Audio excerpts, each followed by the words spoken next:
अस्सलाम वालेकुम।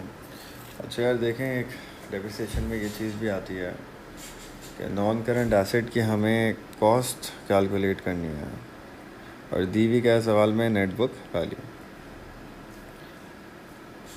तो कैसे जाएंगे इसमें, स्ट्रेट लाइन में कैसे होगा और रेडियस में कैसे होगा, अलग अलग तरीके हैं। एसएलएम कंपैरेटिवली आसान है। एसएलएम की बात करते हैं, पहले सवाल देखते हैं, एग्जाम्पल से समझ लेते हैं। ये कह रहे हैं 1 जनवरी 2021 को साल शुरू हुआ, तो इस साल के स्टार्ट में जनवरी 2021 में अब जो साल शुरू हुआ है 21 शुरू हुआ है अभी, और 21 के शुरू में नेट बुक वैल्यू कितनी है एसेट की, 1,25,000 है। यानी कि 2021 की अभी डेप्रिसिएशन नहीं लगी है क्योंकि 2021 स्टार्ट हुआ है, 1 जनवरी है। एसएलएम 10% लगाते हैं डेप्रिसिएशन, कॉस्ट पे लगती है स्ट्रेट लाइन में डेप्रिसिएशन 10%। और स्ट्रेट लाइन की एक और ख़ास बात है, वो क्या है, हर साल की डेप्रिसिएशन सेम होती है। तो पहले साल 10% से जो आएगा और अगले साल 10% से जो आएगा और जो अगले साल 10% से आएगा वो सेम ही होगा। एसएलएम में इसलिए कह रहे कॉस्ट निकालो एसेट की 1 जनवरी 2018। इसका मतलब हम अगर अकाउंटिंग में बना कर देखें तो हम हैं अभी 1 जनवरी 2021 में। इधर की उसने नेटबुक वैल्यू हमें दे दी 125। हम एक साल पहले आ जाएं, हम आ जाएंगे जैन 2020 दिसंबर 20। उससे पहले आ जाए हम एक साल और, तो हम आ जाएंगे जैन 19 दिसंबर 19। उससे एक साल पहले आ जाए तो हम आ जाएंगे जैन 18 दिसंबर 18। वो कह रहे हैं यार ये जनवरी 18 इस दिन की कॉस्ट निकालो। चलें, अगर इस दिन कॉस्ट थी, हम अज्यूम कर लेते हैं एक्स थी कॉस्ट, हमें नहीं पता क्या कॉस्ट थी, एक्स थी। कॉस्ट में से क्या होगा, पहले साल 10% लगा होगा, दूसरे साल 10% लगा होगा, तीसरे साल 10% लगा होगा, चौथे साल की शुरू की बात कर रहे हैं, चौथे साल की डेप्रिसिएशन नहीं आई होगी, शुरू की ना 3 साल की लगी होगी। तो ये जो इसने 1 जनवरी 2021 की नेटबुक वैल्यू दी हुई 1,25,000, ये कितनी डेप्रिसिएशन लगने के बाद होगी, क्योंकि नेटबुक वैल्यू क्या होती है, डेप्रिसिएशन के बाद जो वैल्यू बच गई है। तो डेप्रिसिएशन के बाद वैल्यू क्या बच गई है 125। ये कितने साल की डेप्रिसिएशन के बाद, 1 2 3 साल की। तो इसका मतलब एसेट की कॉस्ट होगी, अज्यूम कर लेते हैं 100%, फिर एक साल का 10% निकला डेप्रिसिएशन, एसएलएम हर साल सेम होगा, 10% निकला, 10% निकला, और 3 साल के बाद की इसने हमें नेटबुक वैल्यू बता दी 1,25,000। यानी कि 100% में से अगर 10 30% निकला होगा इन 3 सालों में, तो कितना परसेंट बच गया होगा, रिमेनिंग। और नेटबुक वैल्यू भी क्या होती है, रिमेनिंग वैल्यू होती है। तो अगर हम ये अज्यूम करते हैं कि एसेट की कॉस्ट 100% है, जो कि हमें नहीं पता, एक्स है, और डेप्रिसिएशन 30% निकली है इन 3 सालों में, तो नेटबुक वैल्यू कितनी बची, 70%।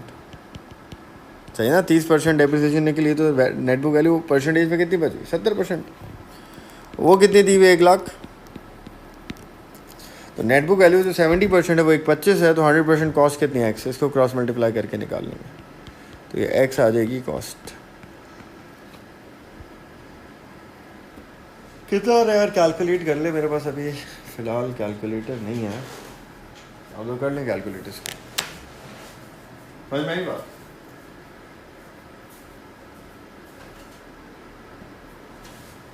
ये स्ट्रेट लाइन मेथड में होता है। स्ट्रेट लाइन मेथड में आप सारी जितने साल के बाद की नेटबुक वैल्यू दी हुई और जितने साल डेप्रिसिएशन लग गई, हम उतने परसेंटेज को टोटल कर लेते हैं। एक और एग्जांपल कर लेते हैं अभी, 1,25,000 इंटू 100 डिवाइड बाई 70, ये आ गया 17857। ये कॉस्ट है, एग्जाम्पल है तो इसलिए इस तरह की वैल्यू आ गई। एक और एग्जाम्पल देख लेते हैं। For example 1 January 2022 net book value of asset 3,00,000, depreciation 20% straight line method. Required is calculate cost on 1 जनवरी 2020। अब ये देखें, अभी जनवरी 2022 की इसने हमें नेटबुक वैल्यू बता दी 3,00,000, और हमें क्या कह रहा है भाई, आप पीछे आएँ जनवरी 21 पे आ जाएं और पीछे आ जाएं, जनवरी 20 पे आ जाएं। तो जनवरी 20 की ये बतानी है, ये इस दिन की कॉस्ट पता नहीं कितनी है। तो पहले साल डेप्रिसिएशन कितनी लगी होगी, 20% है, स्ट्रेट लाइन है। अगले साल भी सेम 20% लगी होगी। इस साल की शुरू का पूछ रहे तो इस साल की नहीं लगी होगी। तो इन जब तक नेट बुक वैल्यू दी हुई है उस वक्त तक, साल की शुरू की नेट बुक वैल्यू तक कितनी डेप्रिसिएशन लग चुकी है, 40%। तो आप ये कह सकते हैं अगर कॉस्ट 100% है और 2 साल की डेप्रिसिएशन लग गई है इस पर, फिर नेट बुक वैल्यू दी हुई है, 2 साल की कितनी हो गई, 40%। और नेट बुक वैल्यू फिर कितनी बच गई, 60%। और कितनी दी हुई है सवाल में, 3 लाख। तो हम यहाँ से कैलकुलेशन करेंगे, बोलेंगे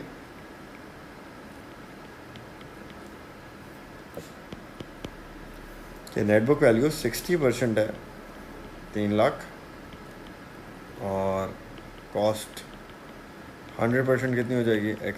इसको सॉल्व कर लें।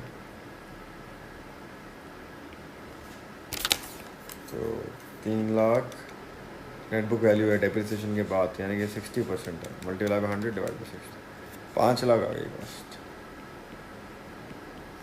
इस तरह कॉस्ट कैलकुलेट होती है स्ट्रेट लाइन मैथड। रिड्यूसिंग में अलग होता है। स्ट्रेट लाइन में तो हमने देखे प्लस कर लिया ना, 20 20 40 कर लिया, 3 साल हैं तो 10 10 10 30 कर लिया। रिड्यूसिंग में हर साल की अलग अलग कैलकुलेशन होती है। रिड्यूसिंग में आप साल एक्यूमुलेट नहीं कर सकते। अभी रिड्यूसिंग करते हैं, समझाता हूँ।